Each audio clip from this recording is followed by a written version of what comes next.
हाय दोस्तों, नमस्कार। मैं जो है आज आप लोग के लिए चैप्टर जो है आरआरबी, एनटीपीसी, एसएससी, जीडी और यूपीएसआई जितने एग्ज़ाम होने जा रहे हैं, जिस एग्ज़ाम में मैथ पूछे जा रहे हैं, उन सारे एग्ज़ाम के लिए जो है हम सिलेबस वाइज जो है ये पूरी की पूरा मैथ हम ख़त्म करने जा रहे हैं यूट्यूब पर। ठीक है, तो ध्यान रखिएगा कि इसमें हम कोशिश यही करेंगे कि आप लोगों को आसान से आसान भाषा में, एकदम बेसिक देहाती, जिसको देहाती भाषा कहते हैं, उसमें हम समझाने की कोशिश करेंगे।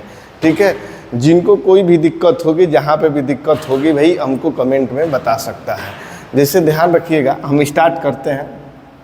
पहले हम जान लेते हैं, नंबर सिस्टम पढ़ेंगे। नंबर सिस्टम में हम पहले समझते हैं कि संख्या और अंक क्या होता है।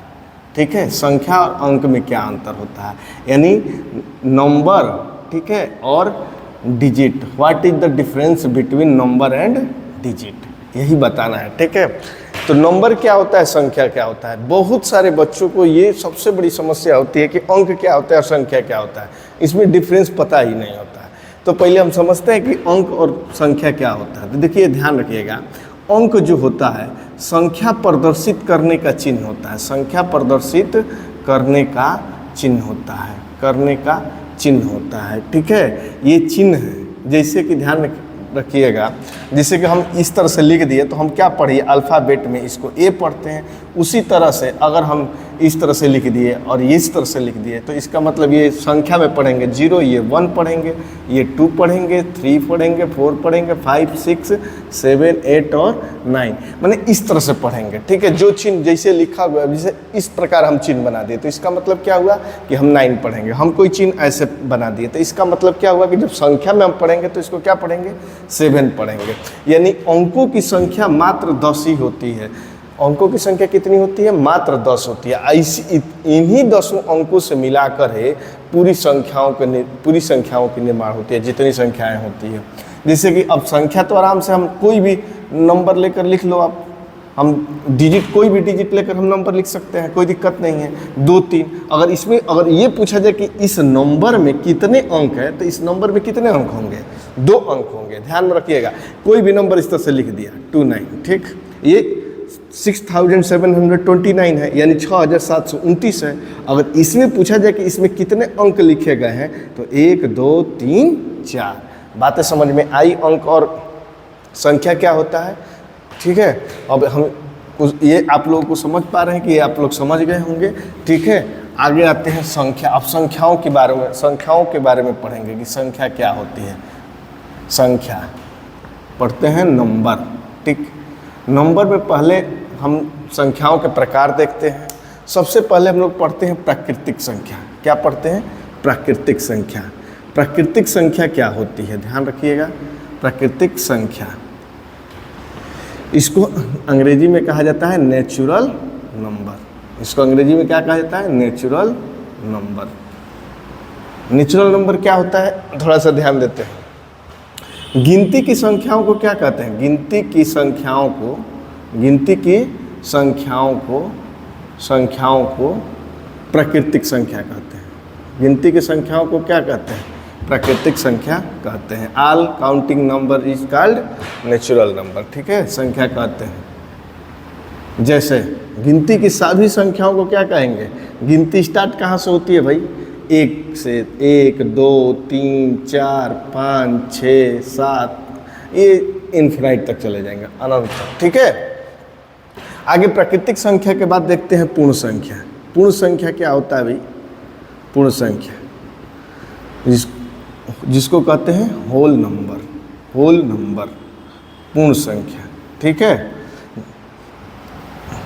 देखिए, शून्य सहित प्राकृतिक संख्या के परिवार को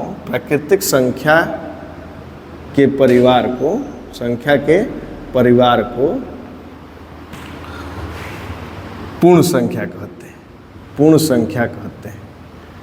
देखिए, जिसका मैथ थोड़ा सा बहुत कमज़ोर है उसके लिए भाई ये पूरी चीज़ों को जानना बहुत ज़रूरी है। इसीलिए मैं स्टेप बाय स्टेप एक एक चीज़ें लेकर चल रहा हूँ। जैसे ध्यान रखिएगा, कि सबसे छोटी पूर्ण संख्या शून्य सहित, यानी 0, 1, 2, 3, 4, 5, 6, 7, ये कहाँ तक, इन्फिनाइट तक। समझ पा रहे हैं? जैसे कि 0, 1, 2, 3, 4, 5, 6, 7 इन्फिनाइट तक जाएंगे तो ये सारे के सारे क्या जीरो सहित। अब अगर आप लोगों से क्वेश्चन ये पूछ दिया जाए कि सबसे छोटी पूर्ण संख्या क्या होगी, सबसे छोटी पूर्ण संख्या, तो सबसे छोटी पूर्ण संख्या आप लोगों को क्या दिख रहा है भाई? सबसे छोटी पूर्ण संख्या क्या हो गया? 0। सबसे छोटी पूर्ण संख्या क्या हो गया? 0। अगर यही चीज़ें आप लोगों से पूछ दिया जाए कि पहली पूर्ण संख्या क्या होगी, तो पहली भी पूर्ण संख्या क्या होगी? 0। दूसरी पूर्ण संख्या क्या होगी? 1। तीसरी पूर्ण संख्या क्या होगी? 2। चौथी पूर्ण संख्या क्या हो रही है? 3। यानी जितने नंबर की पूर्ण संख्या पूछी जा रही है उससे एक कम। जैसे हम कहते कि छठवीं पूर्ण संख्या क्या होगी, तो छठवीं पूर्ण संख्या यहाँ से काउंट करेंगे तो 1, 2, 3, 4, 5, 6, यानी छठवीं पूर्ण संख्या क्या होगी? 5। यानी जितने नंबर का हम पूर्ण संख्या पूछेंगे उससे एक कम ही क्या होती है, वो नंबर आ जाएगी। अगर हम कह दें कि nवीं पूर्ण संख्या क्या होगी, nवीं पूर्ण संख्या क्या होगी, तो nवीं पूर्ण संख्या आराम से आप लोग बता सकते हैं n-1। ये ध्यान में रखिएगा, बहुत इंपॉर्टेंट चीज़ें बता रहे हैं। जब योगफल निकालने की बारी आएगी, जब योगफल बताएंगे तब सारी चीज़ें इसमें इन सारी चीज़ों की ज़रूरत पड़ेगी। जैसे ध्यान रखिएगा, हम क्या क्वेश्चन यहाँ से बोल सकते हैं, क्या सभी प्राकृतिक संख्या पूर्ण संख्या हो सकती है? तो हाँ, हो सकती है, क्योंकि देखिएगा सभी प्राकृतिक संख्या पूर्ण संख्या हो सकती है, पूर्ण संख्या हो सकती है, तो हाँ हो सकती है, तो यस। क्यों? क्योंकि भाई देखो यहाँ से 1, 2, 3, 4, 5, 6, 7 इन्फिनाइट तक हम शून्य सहित प्राकृतिक संख्या के परिवार को क्या कहते हैं? पूर्ण संख्या। तो भाई देखो इसमें सभी पूर्ण संख्या में सारी की सारी प्राकृतिक संख्या तो आ जा रही है कि नहीं? इसीलिए ये सभी प्राकृतिक संख्या हो सकती है, हाँ ध्यान रखिएगा। लेकिन क्या अगर मैं पूछ दूं क्या सभी पूर्ण संख्या प्राकृतिक संख्या हो सकती है, तो नहीं। क्यों नहीं हो सकती है? क्योंकि 0 जो है प्राकृतिक संख्या नहीं है। ये सिंपल बातें समझिएगा, ठीक है? 0 जो है प्राकृतिक संख्या नहीं है। बाकी सारी 0 को छोड़कर सभी पूर्ण संख्या क्या हो सकती है? प्राकृतिक संख्या हो सकती है। ये तो रही हम लोग का प्राकृतिक संख्या और पूर्ण संख्या। अब आते हैं थोड़ा सा पूर्णांक संख्या पर। देखिए जिन भाई को समझ में नहीं आएगा वो कमेंट में बताएगा। हम कोशिश यही कर रहे हैं कि आप लोग को बेसिक से बेसिक चीज़ों को एकदम इत्मीनान से बता दें। पूर्ण संख्या के बाद होता है क्या? हमारा पूर्णांक संख्या। क्या आता है? पूर्णांक संख्या। पूर्णांक संख्या को क्या कहा जाता है? Integers number. ध्यान रखिएगा, इंटीजर्स नंबर, ध्यान रखिएगा, इंटीजर्स नंबर। जैसे ऋणात्मक तथा धनात्मक, ध्यान रखिएगा, ऋणात्मक और धनात्मक। जैसे कि इसमें कोई भी संख्या ऋण के साथ का, जैसे -3, -4, -5, ये वो ऋणात्मक संख्या कहलाती है। और धनात्मक मतलब 1, 2, 3, 4, 5, 6, 7 वो क्या कहलाएंगे? धनात्मक संख्या। तो ऋणात्मक तथा धनात्मक पूर्ण संख्या परिवार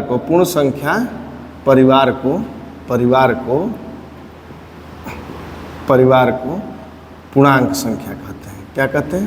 पूर्णांक संख्या कहते हैं। पूर्णांक संख्या कहते हैं, ठीक है? जैसे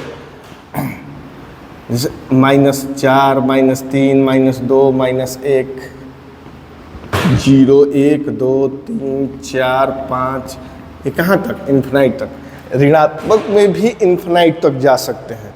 अगर कह दिया जाए कि सबसे छोटी धनात्मक पूर्णांक संख्या क्या है, तो सबसे छोटी देखिए 0 न ऋणात्मक है, न ऋणात्मक होती है, न धनात्मक होती है। 0 उदासीन होता है, ठीक है? तो ध्यान में रखिएगा, सबसे छोटी धनात्मक पूर्णांक संख्या क्या हो जाएगा? 1। और सबसे बड़ी ऋणात्मक पूर्णांक कहेगा तो -1 हो जाएगा, ठीक है? ये ध्यान में रखिएगा, ठीक? अगर कह दिया जाए कि n एक ऋणात्मक पूर्णांक है, ऋणात्मक पूर्णांक है, ठीक है? ऋणात्मक पूर्णांक है जो ठीक है, ऋणात्मक पूर्णांक है जो -3 से बड़ी, -3 से बड़ी और -1 से छोटी है तो n² - n का मान क्या होगा, अब देखो क्वेश्चन बहुत इत्मीनान से आप लोगों से पूछ रहा है कि n एक ऋणात्मक पूर्णांक है, ठीक है, सीधा नहीं पूछेगा, ये ध्यान रखिएगा। n एक ऋणात्मक पूर्णांक है। अब हमको ऋण वाले पूर्णांक में देखना है, जो -3 से बड़ी, तो -3 तो ये है।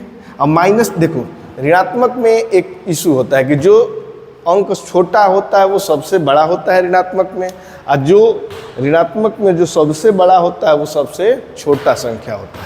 तो -3 जो है छोटा है, तो -3 से बड़ा और -1 से छोटा, तो -3 और -1 से -3 से बड़ा और -1 से छोटा क्या है, -2, यानी n कितना का मान n का मान क्या बता रहा है कि -2 है।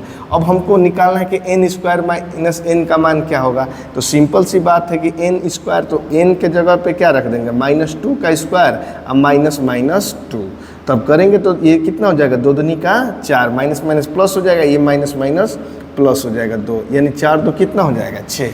ये मैं क्वेश्चन समझाने के लिए जो है एक छोटी चीज़ें आप लोगों को बता रहा हूँ। ऐसे अभी इन सारी संख्याओं पर मैं अलग से आप लोगों को वीडियो बनाऊंगा, जो पूरी का पूरा इन सारी संख्याओं पर एक क्वेश्चन का वीडियो होगा, ठीक है। कोशिश करते हैं, थोड़ा ध्यान रखिएगा। अब यहाँ पूरी बातें समझ पा रहे हैं आप लोग, जैसे कि अगर अब इसी में पूछ दिया जाए क्या सभी प्राकृतिक संख्या पूर्णांक संख्या होती है, तो हाँ होती है। क्या सभी पूर्ण संख्या पूर्णांक संख्या होती है, तो होती है भाई। प्राकृतिक संख्या 1 से स्टार्ट होती है, पूर्णांक संख्या क्या होती है, 0 से स्टार्ट होती है।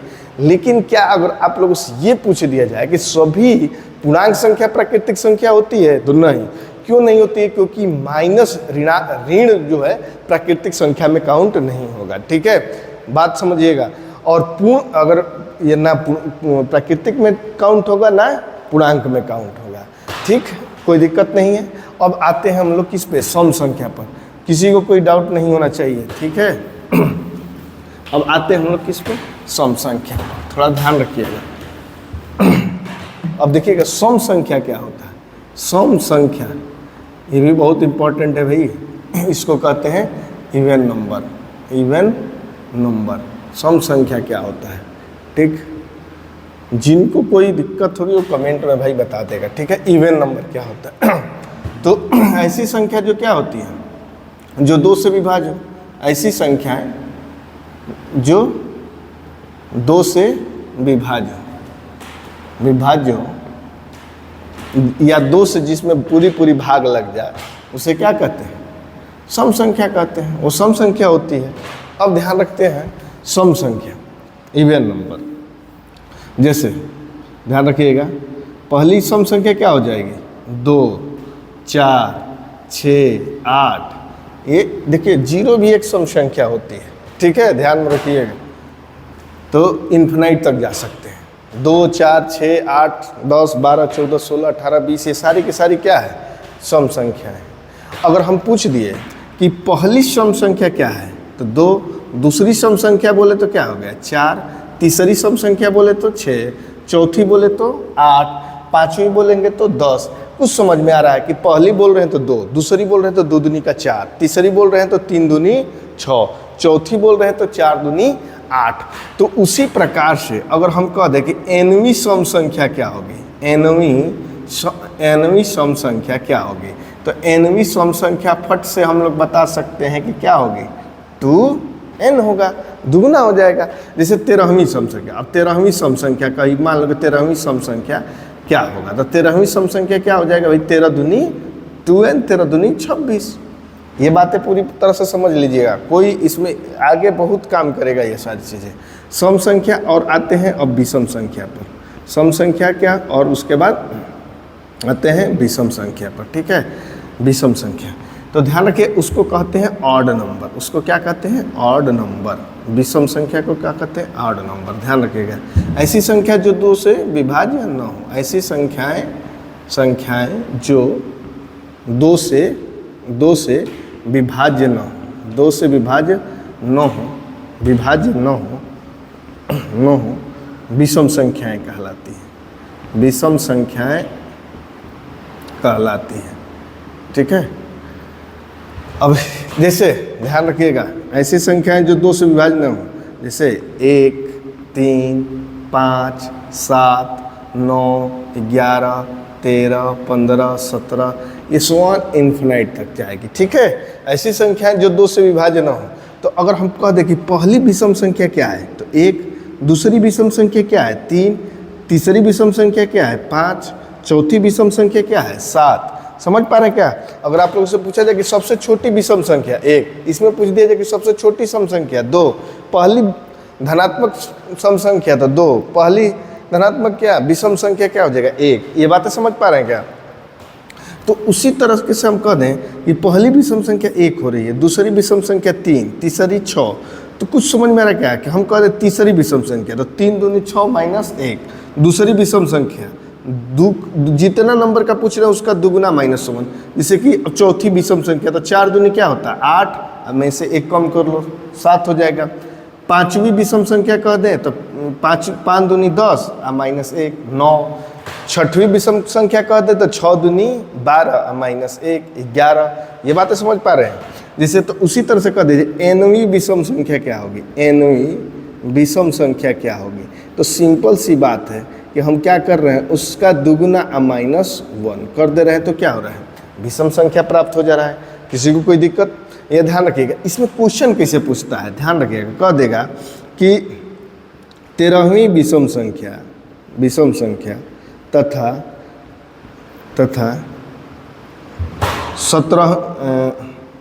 21वीं सम संख्या के बीच का अंतर क्या होगा, के बीच का अंतर क्या होगा, तो अंतर क्या होगा। सिंपल सी बात, देखा ध्यान रखिएगा। 13वीं विषम संख्या और 21वीं सम संख्या के बीच का अंतर क्या होगा। तो 13वीं विषम संख्या, तो 13वीं विषम संख्या आपको मालूम है कि दुगुना करेंगे 1 कम कर लेंगे तो क्या हो जाएगा 13वीं विषम संख्या, तो 13 दूनी 26 -1 करेंगे 25।